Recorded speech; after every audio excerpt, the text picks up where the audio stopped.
You can save 15% or more at Amazon when you pay with Bitcoin or Bitcoin Cash. Just go to purse.bogosity.tv. You can set your own discount. 5% gets you fastest delivery, or you can set it to 30% or more if you're not in a hurry.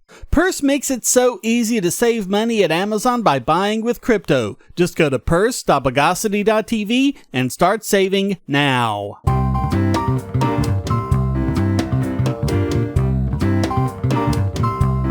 Welcome to the Bogosity Podcast for the week of July 14th, 2019, the podcast that sails across the bubbly waves.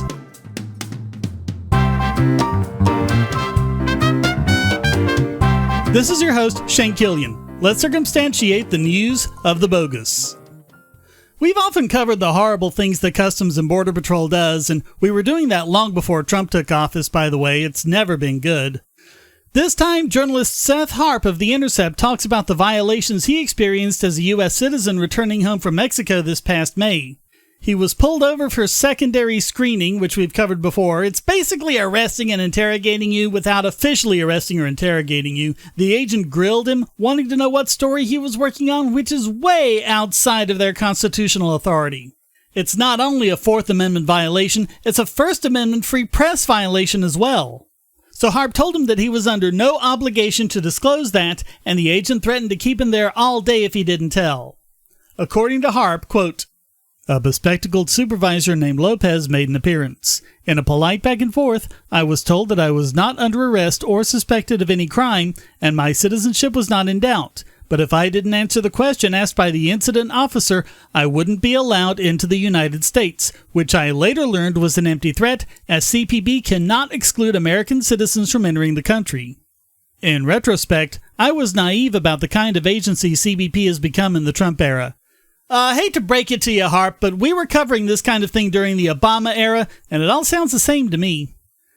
So Harp told them that the story was about which restaurant had the best guacamole in Mexico.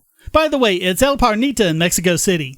They did not like that. The officers made it clear that they were detaining him indefinitely. According to Harp, quote, "When I saw how mad they were, I lost interest in the principle of the thing. In reality, I didn't care if they knew what the story was about. The draft was done and my editors had a copy. All I cared about was getting home to a cup of coffee, a sandwich, a shower, and my bed. In an effort to smooth things over, I said if they really had to know, I was finishing up a story for Rolling Stone about some guys from Texas and Arizona who sold helicopter machine guns to a Mexican cartel, and that I'd been in Mexico City to interview a government official who, for understandable reasons, didn't want his name bandied about." So they thanked him for letting them know, shook his hand, and sent him on his way. No, I'm just kidding. As we've seen over and over again, cooperation just makes things worse. They searched his suitcase, looked through his journal, and conducted a search of his phone and laptop, all without a warrant. All illegally. They spent hours going through his messages and videos and emails and texts and personal photos and everything else. When Harp insisted that he had the right to know what files the agent was looking at, the agent just said, quote, "All of them. I'm going to look at all of them." By the way, CBP has repeatedly claimed that people don't have a right to legal counsel during these secondary screenings. Despite the agent's assurance that the interrogation wasn't being recorded, Harp found out later that there was a tape of it when CBP claimed to have reviewed the tape and found no wrongdoing. Remember that according to the EFF's lawyers, CBP cannot stop a U.S. citizen from entering the country, even if you refuse to comply with whatever screening they want to do. But they can and do threaten to confiscate your devices and hold you indefinitely if you don't comply. And although this is so obviously unconstitutional it makes your head spin, it actually hasn't been tested in court yet. I think the worst narrative that can be told about this is that it's all because of Trump. Like I said, we've covered stories like this, even stories far worse than this, back in the Obama administration. I never thought I'd agree with Alexandria Ocasio-Cortez on something, but the other day when she said that CBP, and indeed the entire Department of Homeland Security, should be abolished, I actually applauded. Because for once, she's right. Ads are annoying, but ad blockers prevent publishers from making money. What if you could support your favorite websites, YouTube creators, Twitch streamers, social accounts, and many more ad-free and without paying anything?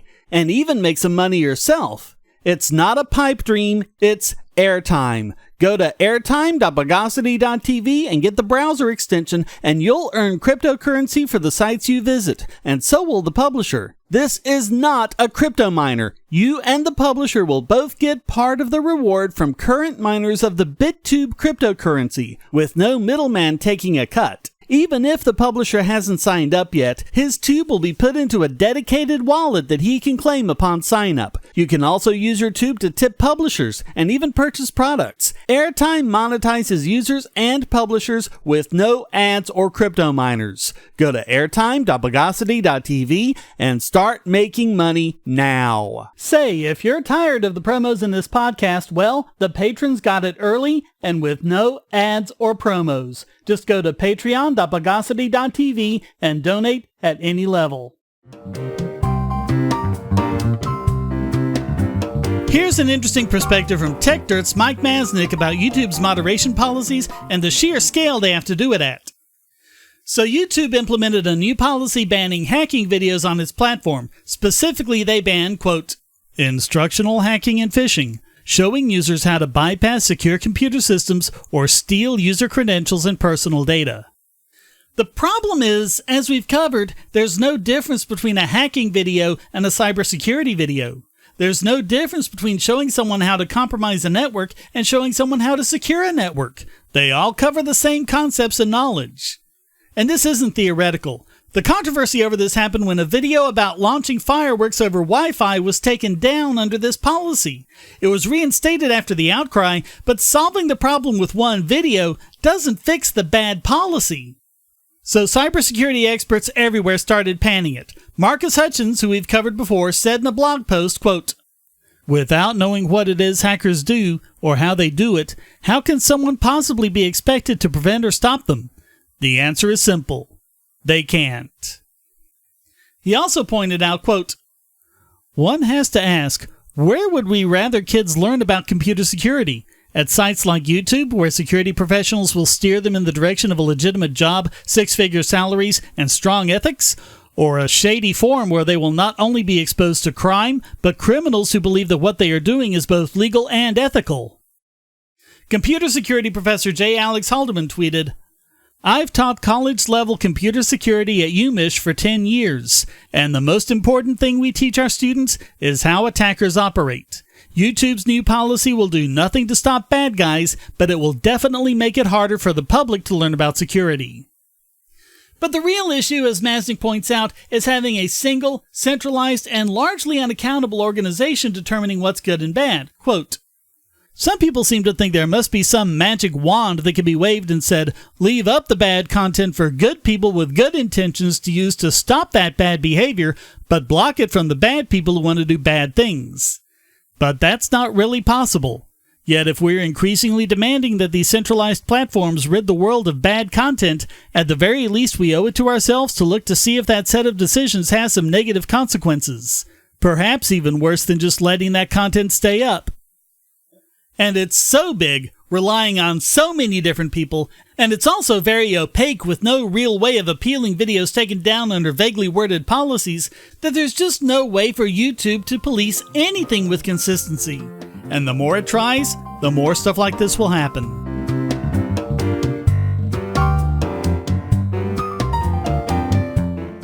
If you're on the Wi-Fi in a coffee shop or hotel, anyone on that network can get your traffic. Do you really trust all of those strangers? For that matter, do you really trust your ISP? A VPN can protect you from prying eyes, disguise your location, and even foil government censors. It's essential in this day and age, so go to vpn.bogosity.tv and you'll be taken to BoxPN. Starting at just $2.99 a month, you can get unlimited high-speed connections to VPN servers all over the world, and they don't log connections, so your privacy is assured. Traveling abroad, just VPN home, and don't worry about what those other governments are doing. Back at home, stop your ISP from traffic shaping and messing with the quality internet access you're paying good money for. You can connect from multiple machines at once, including your smartphone or tablet, and it supports all the secure standards, including OpenVPN and SSTP.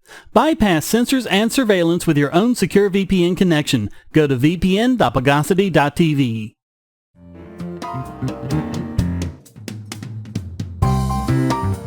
So an Italian court has ordered Cloudflare to terminate the accounts of pirate websites. Aside from every other possible complaint I could have about this, from the near impossibility of banning pirate sites like we've covered at length, to the problem of holding internet service providers liable for actions of their users, one stands out above all the rest. Cloudflare isn't an Italian company. We've talked about Cloudflare before. They're an excellent service that allows a website that uses it to be quickly accessible from all over the world.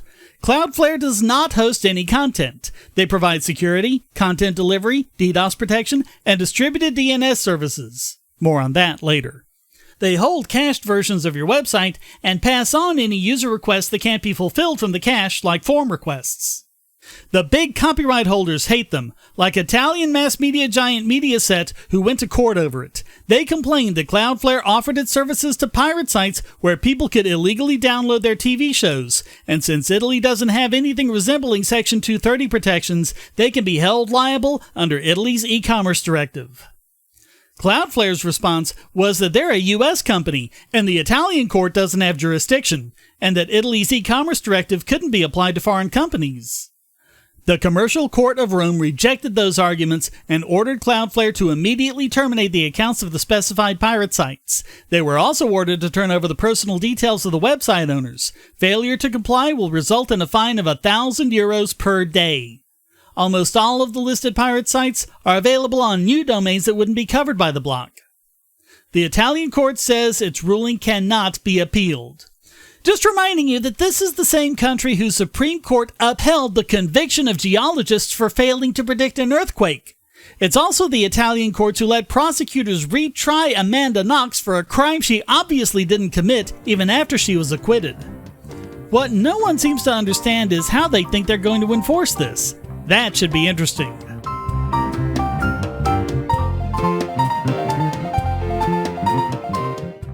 We live in a world where light bulbs connect to the internet, and recent attacks on them prove that your online security is under threat like never before. Not only your websites, but the internet-enabled devices you buy.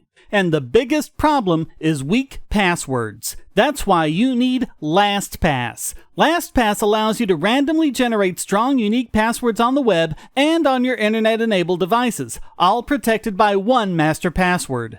LastPass sets up in minutes and gives you secure automatic logins throughout the web, synchronizing across all your browsers, all your computers, and even your mobile devices, at home, at work, or on the road. It even securely stores sensitive form data, including credit card numbers, backup sensitive documents, software licenses, Wi-Fi logins, and more.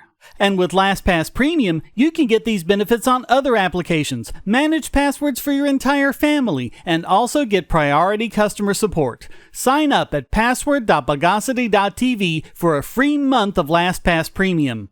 Log in securely everywhere using the last password you'll ever have to remember. Go to password.bogosity.tv and get LastPass now. And now it's time to read the origin story of this week's biggest Bogon emitter. And this week it goes to ISPAUK, the UK's trade association for internet service providers. They just named their 3 internet villains of 2019. One is Article 13, I agree with that.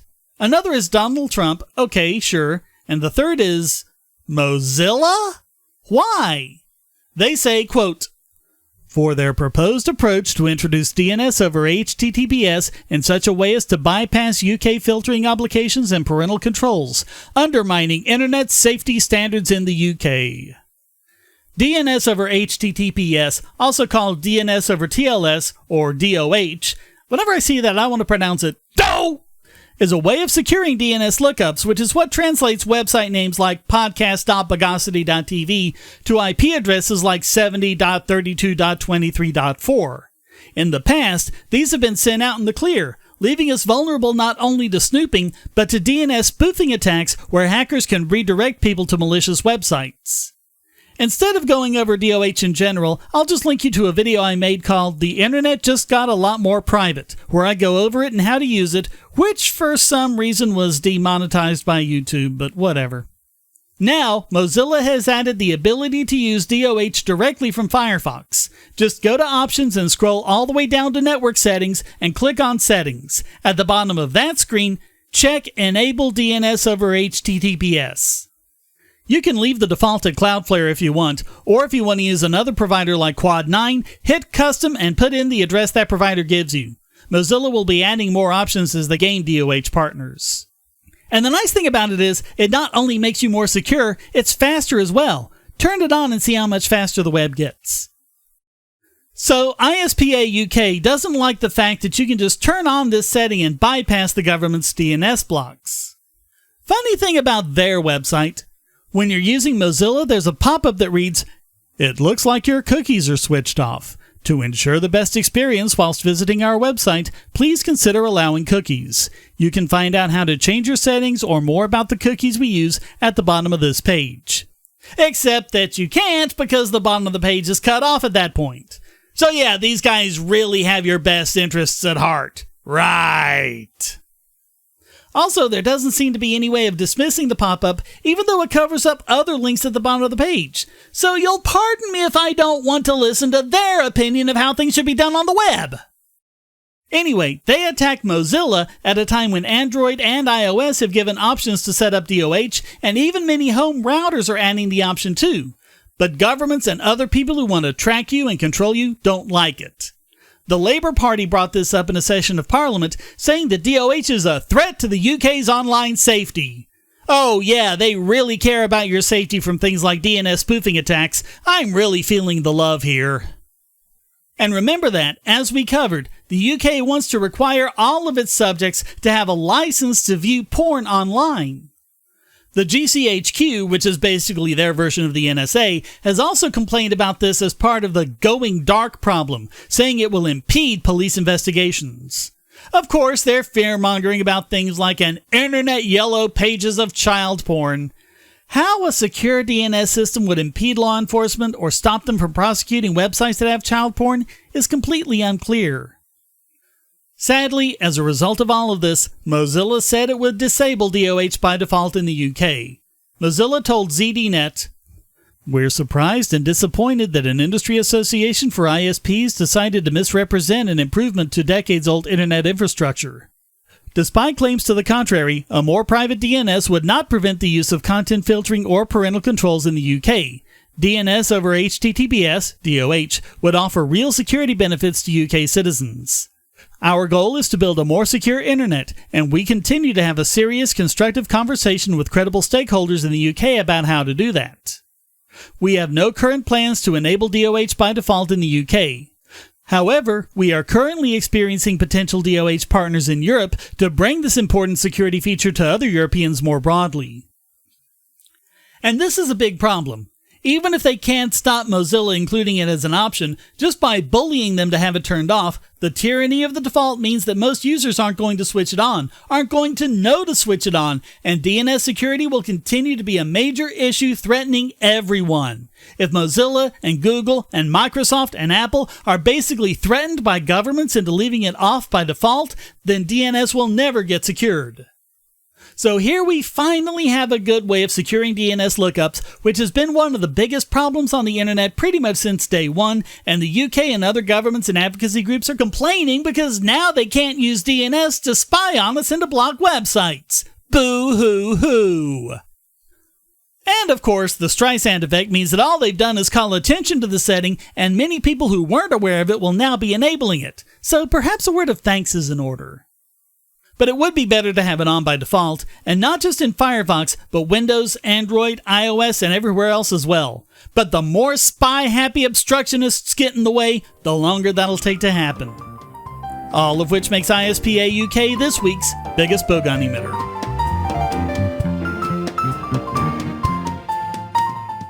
Do you have children, or nieces or nephews? Are you homeschooling, or just want to counter some of the socialist indoctrination most children get in school? If so, go to bogosity.tv/TuttleTwins, and you'll be taken to a website where you can get some great books for elementary-aged children. The Tuttle Twins books are books about liberty and free market economics that include children's versions of Bastiat's The Law, Leonard Read's I, Pencil, and Hayek's The Road to Serfdom, as well as books about the Federal Reserve and how regulations protect business cronies. They'll learn about the harm caused by eminent domain, or regulations passed in the name of safety, and fundamental concepts of liberty. And as you can see from the sample pages on the website, they're all easy to read and nicely illustrated. They're just $9.99 a piece, or get a special discount as well as free bonuses when you purchase all 5. You can even buy in bulk to donate to schools and local libraries. So get the Tuttle Twins books at bogosity.tv/TuttleTwins.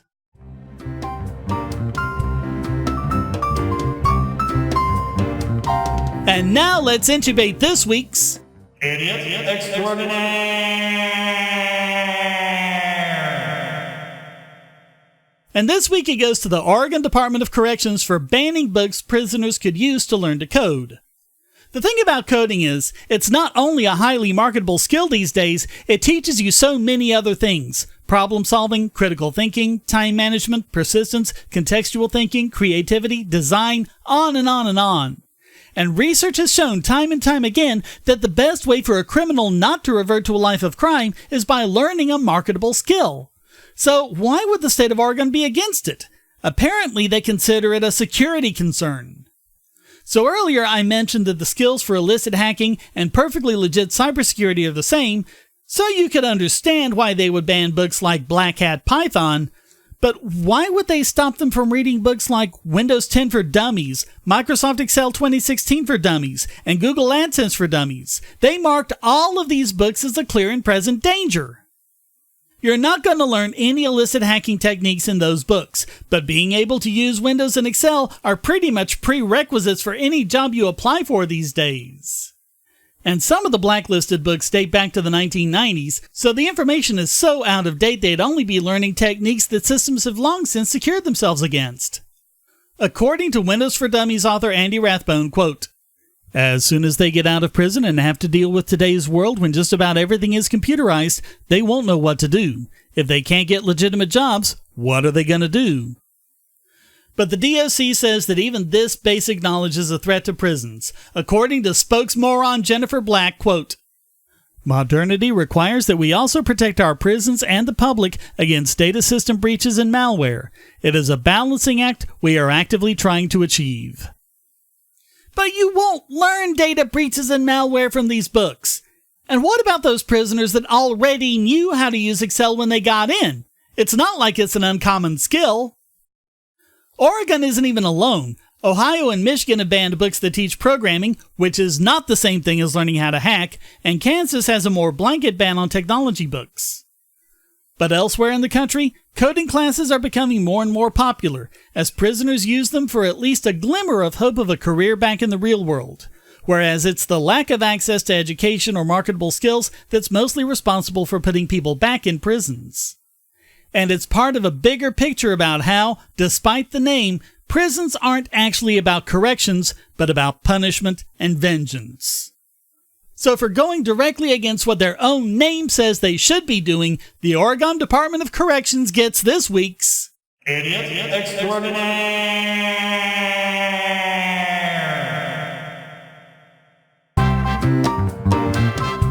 Well, that wraps up this Feel the Warm Thrill of Confusion edition of the Bogosity Podcast. Come to discord.bogosity.tv where you can join the discussion and post a question, statement, news article, or rant. This podcast depends on you to keep going, so please go to donate.bogosity.tv where you can give using PayPal or crypto, or subscribe at Patreon or Subscribestar to get the podcast and YouTube videos early and ad-free. You can even support this podcast for free with the airtime extension. Thank you for listening. Until next time, here's a quote from Charles Platt. "Scaremongering is an age-old political ritual. There are public officials who have benefited by playing up the hacker threat so they can win approval by cracking down on it." The Bogosity Podcast is licensed under Creative Commons Attribution Non-Commercial No Derivatives 4.0 International License.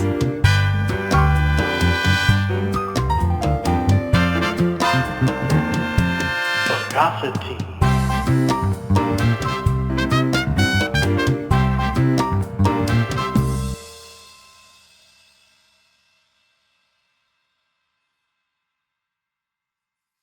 You can now get 2 free audiobook downloads and a 30-day free trial at audible.bogosity.tv. Your choice from the world's largest selection of over 180,000 digital audiobooks and spoken word content for your iOS or Android device, Kindle, or MP3 player. Go to audible.bogosity.tv now.